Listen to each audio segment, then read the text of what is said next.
देखिए, सबसे पहले तो मैं इस मंच के माध्यम से परम पूज्य डॉक्टर बाबा साहब आम्बेडकर इनको अभिवादन करना चाहूँगी, उनको धन्यवाद देना चाहूँगी कि उन्होंने सबसे पहली बार पेंशन के लिए एक आवाज़ उठाई और एक एसटी महिला मंडल में जो कर्मचारी था और उसकी बीवी को उसके मौत के बाद कुछ भी हासिल नहीं हुआ, तब जब लोगों ने उसे कोर्ट जाने की सलाह दी, तो जब वो कोर्ट गई और डॉक्टर बाबा साहब आम्बेडकर ने उनसे कारण पूछा रोने का, तो उन्होंने बताया कि मेरे मिस्टर की डेथ होने के बाद मुझे पेंशन नहीं है, तो मैं अब क्या करूं। तो आपके जानकारी लेके बताना चाहूँगी कि वह औरत का केस डॉक्टर बाबा साहब आम्बेडकर ने पेंशन के लिए ख़ास तौर पे फ्री में लड़ा था और उसी के बाद से हमको सभी कर्मचारी, जो भी सरकारी कर्मचारी है, उसको उसके मौत के बाद उसकी फैमिली पेंशन और अगर वो निवृत्त हो जाता है उसके रहते भरे में, तो उसको अपना गुजारा करने के लिए पेंशन देना है। किंतु सड़कों पर मैंने आना पड़ेगा और उतरना ही पड़ेगा। मैं अभी ओबीसी भाइयों के मुंह से अभी सुन रही हूँ कि हमको ये चट्टे बट्टे जो है उनको हमको मैंने ये सिखाना पड़ेगा, इनको खाली करना पड़ेगा कुर्सी से। ये बहुत लेट हो गया है, ये इसके पहले होना चाहिए था। हमारे एसटी और ओबीसी भाइयों को एससी भाइयों के साथ आना चाहिए था। इसको बहुत देर हो चुकी है, मगर हम लड़ेंगे, हम एक साथ लड़ेंगे और पेंशन मांगकर ही हम अपने संप को रोकेंगे। क्यों बहरी हुई सरकार, अरे रे बाबा बाबा, क्यों बहरी हुई सरकार, अरे रे बाबा बाबा, क्यों ओपीएस से इनकार, अरे रे बाबा बाबा, क्यों ओपीएस से इनकार, अरे रे बाबा बाबा, क्यों एनपीएस से है प्यार, अरे रे बाबा बाबा। ची उसडून आली लाट, कर्मचाऱ्यांची उसडून आली लाट, अन माहित आहे बसलो संपावरी आज, अन माहित आहे जमलो संपासाठी आज। साथियों, जय भीम। मैं हूं पराग महेंद्र और आप देख रहे हैं नेशनल चौपाल। जैसे कि आप लगातार हम आपको बता रहे हैं कि जिला अधिकारी कार्यालय के सामने हम लोग मौजूद है, जहां पर तमाम कर्मचारियों का यहां पर आंदोलन चल रहा है। इनकी मानना है कि पेंशन जो है ये लागू होना चाहिए। 2005 के बाद में एक बड़े पैमाने पर पेंशन नहीं लागू होने की बात चली थी। आज वर्तमान स्थिति के अंदर में हालात ऐसे बन चुके हैं कि तमाम कर्मचारियों की बड़ी मांग है कि 2005 के बाद में जितनी कर्मचारी जो लोग सरकारी नौकरियों में लगे उनकी पेंशन लागू होना चाहिए। ऐसे में तमाम यहाँ पर हमको महिला वर्ग भी बड़े तादाद पर देखने को मिल रहा है। बता दूं, किसी भी प्रकार के आंदोलन को अगर महिलाओं का सहयोग ना हो तो वो आंदोलन कभी भी सफल नहीं हो सकता। और तमाम महिलाओं का क्या मानना है, क्या इनकी मांगे हैं और क्यों इनको जरूरी लगता है इस प्रकार की पेंशन को लागू होना, क्या बताएंगे। क्या नाम है? मेरा नाम वैशाली खोबरागड़े है और मैं जिला परिषद में विस्तार अधिकारी सांख्यिकीय पद पर कार्यरत हूँ और मेरी सेवा को लगभग 23 साल पूरे होने जा रहे हैं। मुझे तो पुरानी पेंशन लागू है, लेकिन 2005 के बाद से 1 नवंबर 2005 के बाद से जो कर्मचारी सेवा में आए हैं, चाहे वो जिला परिषद का कर्मचारी हो, चाहे वो तलाटी हो, चाहे वो क्लरिकल हो, चाहे शिक्षक हो या फिर किसी भी राज्य स्तरीय ऑफिस में काम करने वाला कोई भी कर्मचारी हो या अधिकारी हो, इवन राजपत्रित अधिकारी भी जो 2005 के बाद लगे हैं, उन्हें भी पेंशन नहीं दी जा रही है। और ये सरासर एक तरह से बहुत ही गलती है और हमारे ऊपर अन्याय जो हो रहा है उसी अन्याय को सरकार तक पहुँचाने के लिए हम लोग यहाँ पे धरने पे बैठे हुए हैं। हम लोग 14 तारीख से यहाँ पे इस धरने में अपना साथ दे रहे हैं, अपनी भूमिकाएं निभा रहे हैं। सभी संगठनों के पदाधिकारी और सभी राज्य स्तर के जो कार्यालय है, वह कार्यालय से सभी अपने जो कर्मचारी है वो यहाँ तक पहुँचे हैं। और यहाँ आपको एक बात खास बताना चाहूँगी कि कुछ जो सेवानिवृत्त कर्मचारी है वह भी अपनी बहुत अच्छी भूमिका, बहुत अच्छी जवाबदारी इस संप को दे रहे हैं। वह भी यहाँ आकर हमारे साथ बहुत ही अच्छी अपनी भूमिका निभा रहे हैं ताकि हमारा मनोबल बढ़ सके। हमारी खास मांग ये है कि 2005 के पहले जो लगे हुए थे और उन्हें जो पुरानी पेंशन मिल रही थी, वही पेंशन 2005 में या उसके बाद में जो लगे वाले हैं सभी एम्प्लॉयज़ को, सभी अधिकारी कर्मचारियों को दी जाए। इसीलिए ये क्या कारण है मैडम कि जो पेंशन है 2005 इतने साल हो चुके हैं आज भी वो लागू नहीं करना चाहते? 2005 में जब पेंशन बंद की थी तब उस वक्त सभी कर्मचारियों ने अपने अपने लेवल पे इस पेंशन को चालू करने के लिए कोशिश की थी और सरकार को जगाने का कोशिश की। किंतु अभी आप लोग देख रहे हैं कि यहाँ पे बहुत ज़्यादा पैमाने पे लोग आ गए हैं। सरकार का कहना है कि उनके पास बजट नहीं है, लेकिन पैसा नहीं है ये बात नहीं है। देने की उनकी मानसिकता नहीं है, यह बात आपको समझनी पड़ेगी। क्योंकि सरकार को मिलने वाला जो टैक्स है, कर्मचारी अगर 1 लाख रुपए पगार उठाता है महीने का, तो 12 लाख 12 महीने के हो गए हैं। तो एक कर्मचारी 1 लाख उठाने वाला सरकार को हर साल 2 लाख रुपए टैक्स दे रहा है। मतलब अपने 12 महीने की कमाई में से 10 महीने की कमाई वो घर लेके जाता है और 2 महीने की कमाई वो सरकार को टैक्स के रूप में देता है। इसके बावजूद भी जो अलग अलग तरह के टैक्स है, जो परचेसिंग टैक्स है, जीएसटी है या अदर जो टैक्सेस है, उसमें भी हमारे कर्मचारियों का लगभग 10 से 15% ऐसे ही निकल जाता है। महसूल जो बोलते हैं, जो कि एक राजस्व जो गवर्नमेंट के पास होता है, तो राजस्व कमाने के बहुत सारे तरीके हैं। उसमें सरकार को ये बात ढूंढनी चाहिए कि हम कहाँ से पैसा इकट्ठा कर सकें। और अगर सरकार ये बात नहीं ढूंढ पाती, तो हमारे पास भी, हमारे कर्मचारियों में भी बहुत ही होशियार लोग हैं जो स्टैटिस्टिक जानते हैं, बजट कैसा बनता है ये जानते हैं। तो हम चाहेंगे कि अगर सरकार के पास ऐसा कोई ना हो, तो हमारी भी राय ली जाए कि हम पैसा कहाँ से लाएंगे।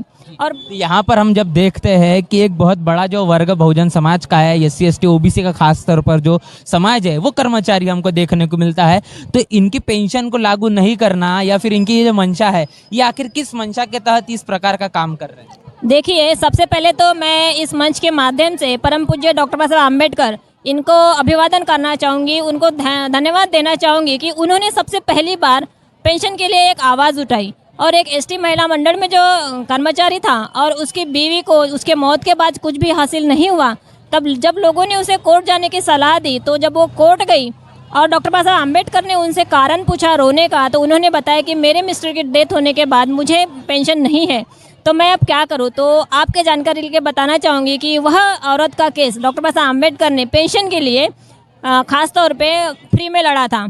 और उसी के बाद से हमको सभी कर्मचारी, जो भी सरकारी कर्मचारी है, उसको उसके मौत के बाद उसकी फैमिली पेंशन, और अगर वो निवृत्त हो जाता है उसके रहते भरे में, तो उसको अपना गुजारा करने के लिए पेंशन देना है। किंतु बहुजन समाज, और बताएंगे, क्या बताएं? हाँ, मैं ये बताना चाहूँगी कि अभी पेंशन देने की मंशा उनकी नहीं है, क्योंकि SC ST OBC लोगों को वो बिल्कुल नौकरी से बेदखल करना चाहते हैं। यही मेन उनका रीज़न है और इसीलिए वो ये हमको यहाँ रास्ते पे उतरना पड़ा, क्योंकि हमें पेंशन चाहिए ही चाहिए। आपने सोचा था कि ये कर्मचारी वर्ग कहने के बहुजन समाज का जो एक बहुत बड़ा कहने के देश के अंदर में, समाज के अंदर में रोल अदा करता है, इसको कहने के सड़कों पर आना पड़ेगा?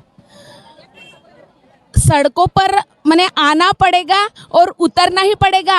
मैं अभी OBC भाइयों के मुंह से अभी सुन रही हूँ कि हमको ये चट्टे बट्टे जो है उनको हमको मैंने ये सिखाना पड़ेगा, इनको खाली करना पड़ेगा कुर्सी से। ये बहुत लेट हो गया है, ये इसके पहले होना चाहिए था। हमारे ST और OBC भाइयों को SC भाइयों के साथ आना चाहिए था। इसको बहुत देर हो चुकी है, मगर हम लड़ेंगे, हम एक साथ लड़ेंगे और पेंशन मांगकर ही हम अपने संपर्क रोकेंगे। इतिहास जब हम देखें तो वहाँ पर हमको नजर आता है कि जो कांग्रेस की सरकार रही, उन्होंने इस पेंशन को सर्वप्रथम लागू नहीं किया। उसके बाद में भारतीय जनता पार्टी की सरकार देश में चल रही है, वो कहीं ना कहीं लागू नहीं करना चाहती है। तो कहीं ना कहीं आने वाले भविष्य में किस प्रकार का हम वो मंशा देख सकते हैं, या कौन सही मायने में तमाम बहुजन समाज की समस्या का निवारण करेगा? क्या देखेंगे आप, क्या बताएंगे? देखिए, आपका सवाल बहुत ही अच्छा है। सरकार किसकी है, इससे हमको कोई लेना देना नहीं है।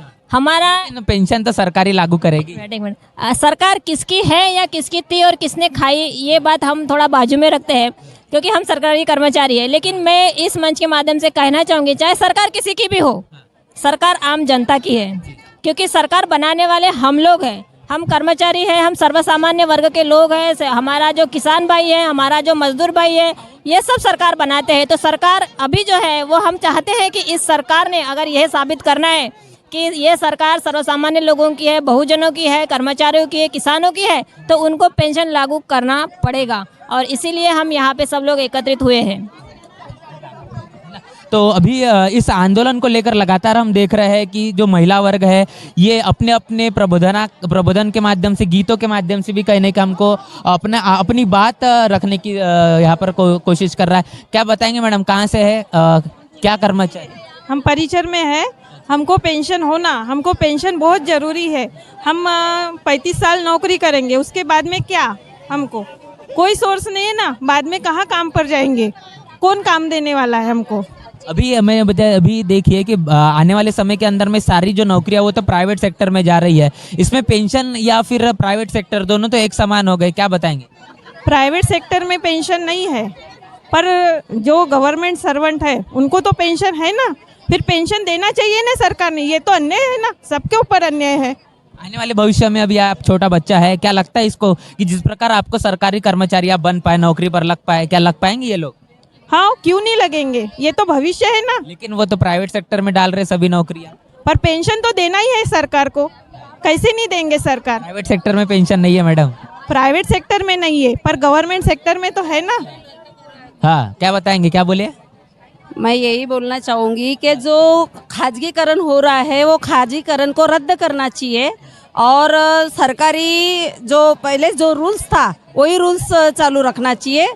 अगर वो रूल्स चालू नहीं रहेगा, खाजगीकरण में जाएगा तो हमारे बच्चों का भविष्य अंधाले में है। और यहाँ पर कुछ बताना चाहेंगे, है ना? तो हम देख रहे हैं कि लगातार यहाँ पर महिलाएं बने हुई है, बातचीत हम सीधा कर रहे हैं और गीतों के माध्यम से यहाँ पर प्रबोधन करने का, लोगों को यहाँ पर उनके हक अधिकारों से अवगत कराने की कोशिश की जा रही है। बताइए। हाँ, हमारा जो ग्रुप है उनके माध्यम से हम मराठी गाना 2 लाइन का बोलना चाहेंगे, क्योंकि हम उस दिन के रैली में भी हमारी बहुत ज़बरदस्त गोंदिया की रैली हुई और उसमें हम ये डब बजा बजा कर लोगों को बताना चाह रहे थे कि इतने सारे जो कर्मचारी वर्ग है वो रास्ते पे उतरे हैं। और ये गाना है, कर्मचाऱ्यांची उसडून आली लाट, कर्मचाऱ्यांची उसडून आली लाट, अन माहीत आहे बसलो संपावरी आज, अन माहीत आहे जमलो संपासाठी आज। या रे कर्मचाऱ्यांनो एकी करा रे एकी करा, या रे कर्मचाऱ्यांनो एकी करा रे एकी करा, अनएकीने उलटून पाडा डाव, अनएकीने उलटून पाडा डाव, कर्मचाऱ्यांची उसडून आली लाट, कर्मचाऱ्यांची उसडून।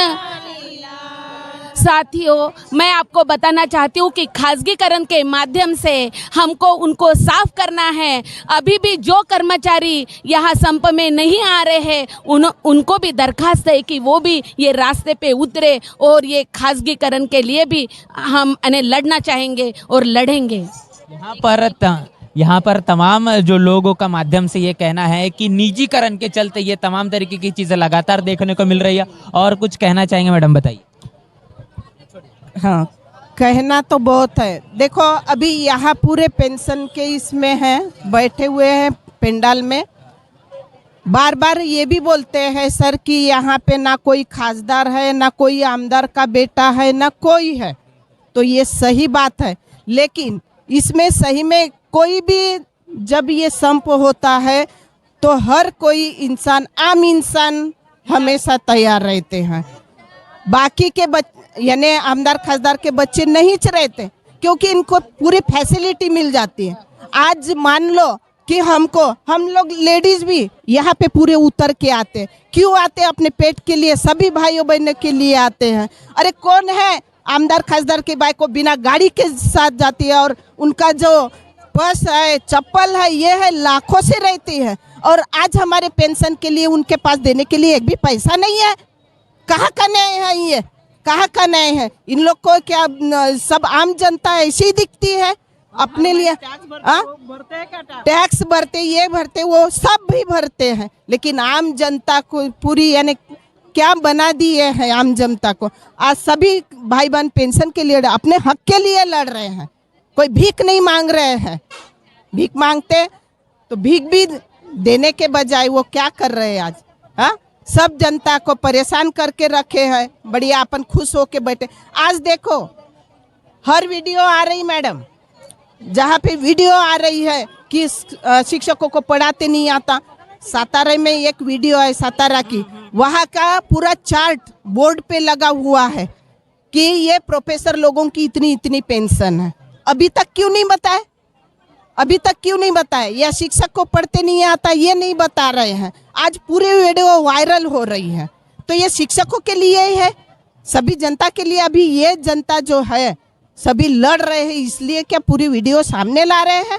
यानी क्या कमजोरी दिखाना चाहते हैं? लेकिन हम सब एक है, हम सब एक है, एक इसलिए ये ग्रुप के माध्यम से ये भी यहाँ से आवाज उठी है कि इतने सारे अगर कर्मचारी एक साथ आए तो हमारा भी आमदार खासदार हम चुनकर ला सकते हैं। यही एक ही में पावर है, क्योंकि उस दिन ये मंच के माध्यम से ये बोला गया है। तो और काफ़ी सारे लोग यहाँ पर लगातार हमसे बने हुए हैं, बातचीत कर रहे हैं। इनकी मांग है कि और गाना है, अच्छा, तो यहाँ पर जो सीधी हम बातचीत कर रहे हैं लोगों से, काफ़ी सारी बातें हैं। आपको बता दूं कि जिस प्रकार प्रबोधन के माध्यम से समाज के अंदर में जनजागृति करने का काम किया जा रहा है, यहाँ पर और एक गाना है जो कि इस आंदोलन को लेकर है, बताएंगे। क्यों बहरी हुई सरकार, क्यों बहरी हुई सरकार, क्यों बाबा क्यों बहरी हुई सरकार, अरे रे बाबा बाबा, क्यों बहरी हुई सरकार, अरे रे बाबा बाबा, क्यों ओपीएस से इनकार, अरे रे बाबा बाबा, क्यों ओपीएस से इनकार, अरे रे बाबा बाबा, क्यों एनपीएस से है प्यार, अरे रे बाबा बाबा, क्यों हमको किए लाचार, अरे रे बाबा बाबा, हम मांग रहे अधिकार, अरे रे बाबा बाबा, तुम पेंशन लेते 4, अरे रे बाबा बाबा, अब हमको नहीं स्वीकार, अरे रे बाबा बाबा, अरे रे बाबा बाबा, अरे रे बाबा बाबा, अभी नहीं तो कभी नहीं, इसीलिए अब की बार पेंशन वाली सरकार, अब की बार पेंशन वाली सरकार, एकच मिशन पेंशन। कर्मचारियों के अंदर में जो ताकत होती है, ये समाज का वो क्रीम वर्ग है जो समाज को बनाता है और समाज को एक दिशा देने का काम करता है। और यही अभी समस्याओं से घिरा हुआ है। इसकी लगातार समस्या इतनी बढ़ चुकी है कि इसे अपने हक अधिकारों को लेकर सड़कों पर आना ये मजबूरी हो चुकी है। यहाँ पर आप देख रहे हैं कि तमाम जो जमावड़ा और इन महिलाओं से, कर्मचारियों से सीधी बातचीत करने के बाद में क्या आपकी विचार है, क्या आपकी सोच है और इसके पूरे आंदोलन को लेकर क्या आप सोचते हैं, आपकी प्रतिक्रिया हमें कमेंट बॉक्स में जरूर बताएं। बने रहे नेशनल चौपाल के साथ, तब तक के लिए जय भीम, जय भारत। बहुजन विचारधारा को घर घर तक पहुंचाने के लिए हमारे YouTube चैनल को सब्सक्राइब करें, लाइक करें, कमेंट करें, शेयर करें और बेल आइकन की घंटी दबाना ना भूलें।